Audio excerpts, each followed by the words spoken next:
melakukan pelecehan seksual terhadap 12 anaknya. What? Raining Cats and the Dogs? Itu anak kandungnya sendiri? Anak yang dikeluarkannya dari rahimnya?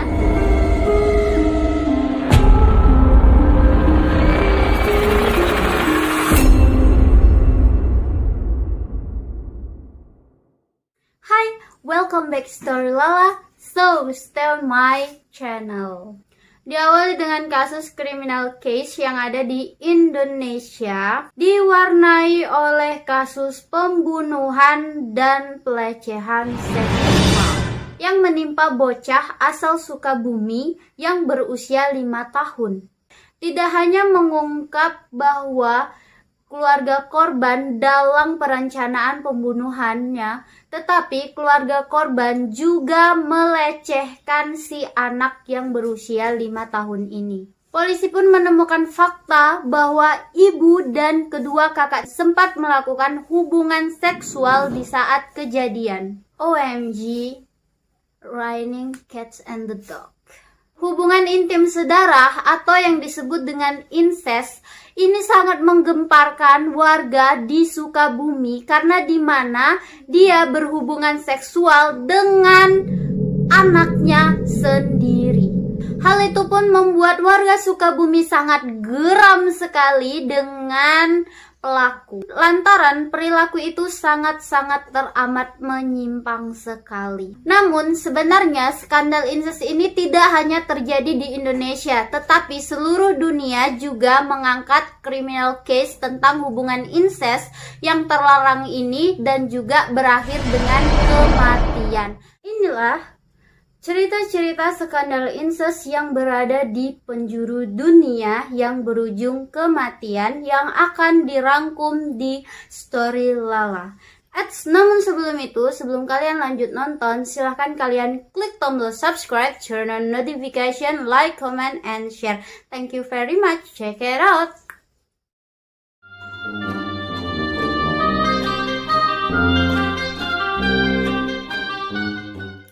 Diawali dengan story Barbara case. Mungkin kakak-kakak semua nih sudah pada tahu ya kan tentang kasus Barbara Bicklin, di mana dianya itu memanipulasi anaknya untuk bercinta dengan dia. Alasannya supaya anaknya ini sembuh dari penyakit gay. Bagaimana kisahnya? Lanjut. Model ternama Amerika Serikat yang bernama Barbara Daly Bicklin. Nama Bicklin itu adalah nama belakang suaminya. Jadi Barbara ini awal kehidupannya itu dia bertemu dengan suaminya yang bernama Bruce Bicklin, sehingga mereka menikah, tetapi pernikahannya mereka tidak berlangsung lama karena Barbara menikah hanya karena harta. Dulunya Barbara Bicklin ini seorang model terkenal kak. Dia adalah sosialita yang teramat cantik. Jadi kecantikannya itu ya bisalah gitu kan dibilang very beautiful, full gitu kan. Dia merupakan seorang artis yang pernah mewarna-warni bintang perfilman di Amerika Serikat. Jadi dia seorang bintang ya, public figure gitu kan. Prestasinya lumayan bagus ya, secantik dia. Dia masuk ke dunia hiburan itu sekitaran 1940-an. Jadi nama Barbara itu melambung tinggi ya di saat itu. Di balik foto-foto cantiknya di Vogue atau Harper's Bazaar, di situ menyimpan trauma di masa kecilnya. Jadi Barbara itu ketika dia masa kecilnya, dia ditinggalkan oleh ayahnya. Ayahnya itu kayaknya stres, entah terlibat apa gitu kan, problem masalah yang nggak bisa diselesaikan. Jadi ayahnya itu menghirup karbon monoksida, jadi mati deh ayahnya gitu kan. Karena ayahnya itu meninggal dunia, jadi Barbara Bicklin ini agak tertekan gitu kan. Ayahnya meninggal dengan cara tidak wajar, dilandasi dengan bunuh diri. Ketika ayahnya meninggal dunia, Barbara sama ibunya ini mendapatkan uang santunan kematian lah gitu. Kayaknya santunan uang kematian ayahnya ini menguntungkan bagi dia dan ibunya. Jadi dianya pindahlah ke kota yang lebih besar dan menyewa apartemen yang mewah. Nah, disitulah Barbara dikenal sebagai sosialita cantik dan seorang public figure. Ketika dia mengikuti casting perfilman Hollywood, ternyata Barbara ini nggak diambil sama produser Hollywood. Di situ dia merasa kecewa gitu kan. Tetapi Barbara ketemulah sama si adiknya Bruce Bickland. Jadi adiknya Bruce Bickland ini dia nyomblangin si Barbara sama si Bruce. Akhirnya si Barbara ini mikir kan, kalau aku nikah sama si Bruce, aku pasti tambah sosialita. Secara Bruce ini adalah kakeknya itu memiliki perusahaan plastik, dan dimana perusahaan plastik itu satu-satunya perusahaan plastik di dunia. Bayangkan betapa kayanya itu Bruce Bickland, salah satu ahli waris perusahaan plastik yang dimiliki oleh kakeknya. Nah, di situ Barbara tergiur untuk memepet si Bruce. Nah, Bruce sama Barbara menikah lagi dia, Kak. Nah, setelah dia menikah itu, disitulah dia menjalin hubungan bahtera rumah tangga yang dilandasi dengan harta. Si Bruce ternyata tidak mencintai Barbara. Bruce ini terpaksa menikahi si Barbara. Kenapa?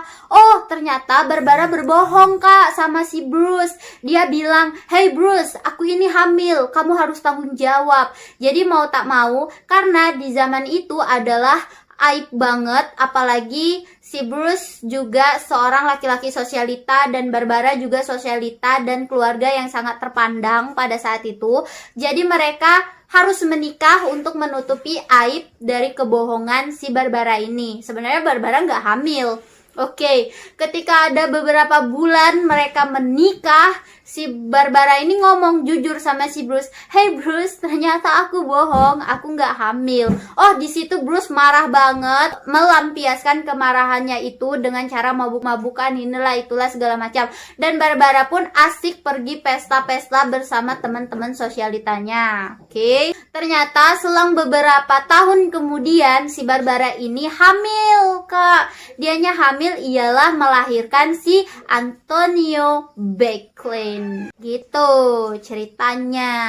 Ternyata karena kurang kasih sayang dari emak sama bapaknya, si Barbara asik nongki-nongki sama si teman-teman sosialitanya, sedangkan si Bruce dia asik nongki-nongki sama si selingkuhannya. Jadi si Bruce karena dia tahu Barbara ini menikahi dia karena harta, jadi si Bruce itu frustasi lah gitu kan, Kak. Dianya cari-cari perempuan jalang lah, dia selingkuhan sama ini segala macamnya gitu kan.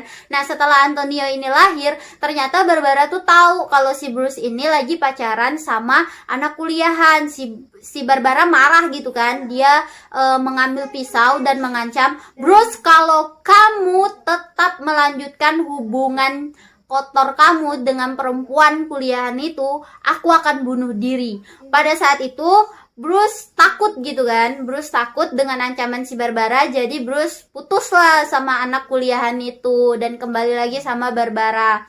Singkatnya hidup mereka gitu kan. Si Antonio pun tumbuh dewasa. Ketika itu karena dia kurang kasih sayang sama emak sama bapaknya, dia dibesarkan oleh pembantu ya, sama asisten rumah tangganya orang ini nih. Ternyata si Anthony ini gay. Dia jatuh cinta dengan sahabatnya sesama jenis. Karena Barbara mengetahui hal itu, Barbara pun marah dan menjemput Anthony pulang dan tinggal bersamanya. Nah, karena si Barbara ini emang udah frustasi banget, si Bruce sudah nggak mempan lagi dengan ancamannya si Barbara. Bruce pun kabur dari Barbara. Barbara dicerai sama si Bruce. Nah, disitulah detik-detik keanehan-keanehan yang dibuat oleh Barbara. Disinilah Anthony mengakhiri nyawa ibunya dengan menikam dada ibunya tepat di jantung. Saat itu si Anthony ini masih duduk di mana jasad ibunya tergeletak bersimbah darah. Ketika ditemui polisi, Anthony ini tidak menyesal dengan apa yang dia perbuat, malah dia ketawa. Jadi di sini Anthony kayaknya ada gangguan mental kejiwaan. Ternyata benar, Anthony mengalami penyakit yang namanya skizofrenia paranoid gitu. Ironisnya, si Anthony ini menyusul emaknya. Karena bapaknya juga sudah tidak peduli dengan Anthony, ya bisa dibilang anak yang tidak diinginkan lah gitu ya. Mamanya mati, tinggallah si Anthony ini dengan neneknya, mamanya si Barbara. Neneknya ini ternyata nyalah-nyalahin si Anthony kalau Anthony ini sengaja bunuh emaknya. Jadi neneknya ini mengalami patah tulang, dihantam sama si Anthony. Anthony pun kembali mendekam di penjara. Ironisnya, Anthony ditemukan tewas dengan kepalanya tertutup plastik. Ironis banget sih, keluarganya kan memiliki perusahaan plastik, terus cucunya Leo Backlund itu mati dengan cara bunuh diri. Plastik itu gimana ya? Pokoknya ditutupin dengan plastik lah gitu.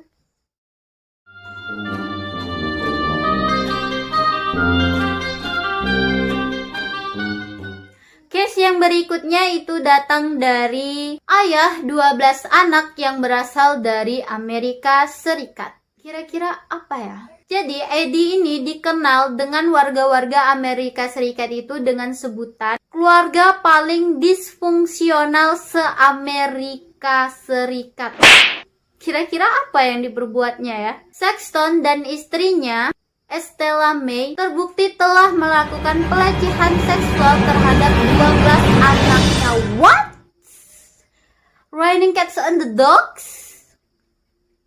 Itu anak kandungnya sendiri, anak yang dikeluarkannya dari rahimnya, anak yang dibesarkannya. Tidak hanya orang tuanya mengajarkan pelecehan seksual kepada anaknya, tetapi orang tuanya ini juga mengajarkan kepada anaknya untuk membunuh. Aksi bejat Eddie dan istrinya ini diduga kuat terkait semacam kultus atau aliran penyembahan setan. Oh, oke. I know. Iya. Ini kayaknya cerita Eddie dan istrinya ini seperti cerita-cerita film-film horor yang kayak ini ya, kayak Example-is, Pengabdi Setan, terus juga apa lagi ya? Ya kayak muja-muja setan gitulah. Jadi orang-orang terdekatnya itu dikorbankan gitu. Wah, parah sih. Ini udah masuk ke jalur sekte. Mereka menyembah setan. Wajar.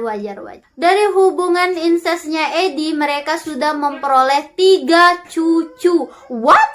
3 cucu yang diperoleh oleh anak kandungnya sendiri dan bapak kandungnya sendiri.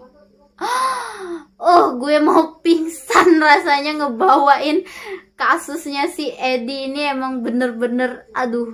Eddie pun akhirnya dijatuhi hukuman mati karena ketahuan menyuruh putranya untuk melakukan sesuatu. Putranya itu bernama Willie untuk mencekik menantunya sendiri. Jadi menantunya itu bernama Joel. Joel ini tewas dicekik oleh Willie. Ini kasus Eddie beserta istrinya dan keluarganya bikin kepala Lala mumet banget, Kak. Oke, kita tutup dengan cerita yang terakhir.